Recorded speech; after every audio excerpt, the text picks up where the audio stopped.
you tell I'm in denial? You can't stay at the top forever.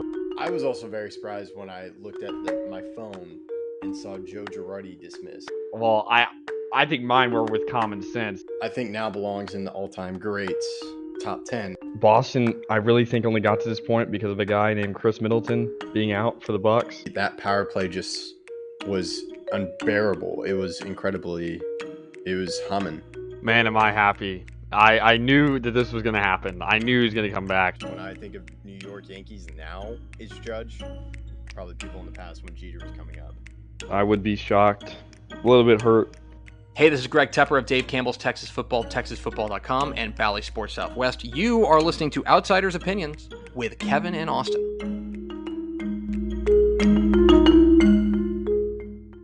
What's up, y'all? Welcome to another edition of Outsiders Opinions. This time we'll be talking about the NHL and Austin. We can do it with a broken heart, as I'm sure you and I have the same feelings right now. Austin.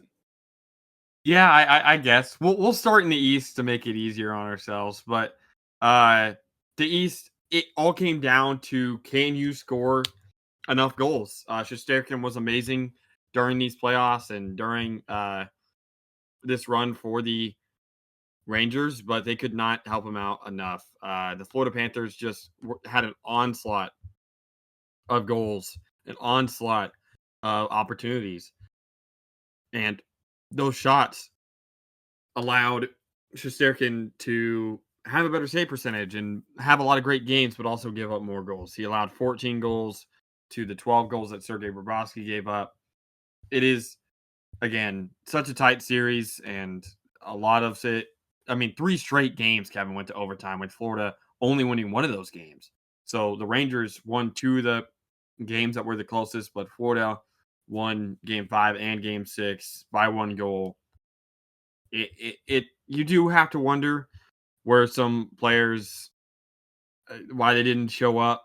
It is concerning a little bit when you see the players that only had a couple points for the Rangers, and this is the same story I think for both teams that lost. Mika Zibanejad, someone you really need points, really need goals from. 0 goals, 2 assists. Chris Kreider, 1 goal, 1 assist. Like, it's just really hard to win a series when your best players are not contributing at all. And that's the story, I think, for both of these teams. Yeah, I think that's a really good point you bring up. And yeah, I wasn't able to watch a lot of the Eastern Conference Finals, but it seemed very entertaining. And it looks like the President's Trophy curse still exists, as the Rangers could not make it to the Stanley Cup final. Yeah, that's true. We will be doing a video on the Rangers in the future regarding their how next season will look and what we can really expect from them, what we need to see change-wise. But I think we can move on to the West. Yes, and the West, and I think the big thing here is the power play. One power play was fantastic, and the other was absolutely abysmal. And I think going to why the part of the power play that works so well for Edmonton is it allows you to put Leon Draisaitl and McDavid on the ice together, and the defense is at a disadvantage, being down one player. So it works in their favor. The Stars still should have killed at least some penalties. It's really tough because this was the year for them, and they could not make it work. Yeah, in the future, we will also be doing a video on the Stars, how their future looks, what they also need to do, because this was the team that we had talked about a lot. This was the year. This was the year to do it. And big players for the Stars also didn't step up. We talked about the guys that may be leaving, whether it was Duchesne or Pavelski or whoever it would be. Those guys didn't get any points, and that's tough. Better on 5-on-5, I would say the Stars were consistently better on 5-on-5. And it didn't matter because during the power play, Edmonton was better, and they had 4 power play goals while the Dallas Stars had none, and 2 of those goals coming in the last game, where the Stars had their best game maybe of the playoffs, and they end up losing.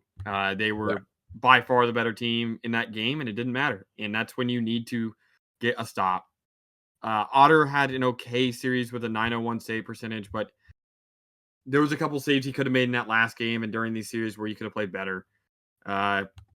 It's crazy because, again, you play better than the other team and it doesn't matter. And we'll see what a lot of these teams have going forward. And obviously with the Oilers, they move on. Yeah, and credit to the Oilers for doing that, and the Stars is just another heartbreaking season for them, and this could be it for the older generation of the Stars. But yeah, I think we could say entertaining. These games were super entertaining. So I think that's a bonus for the conference finals compared to the NBA conference finals. But yeah, it's just tough to see some teams go. That's all I got. Do you have any final thoughts? Nope. I'm excited to see the Stanley Cup final, and we'll see how these teams change moving forward. Yeah, it should be fun, and we're excited to give you all that coverage. And thank you for listening to Outsiders Opinions.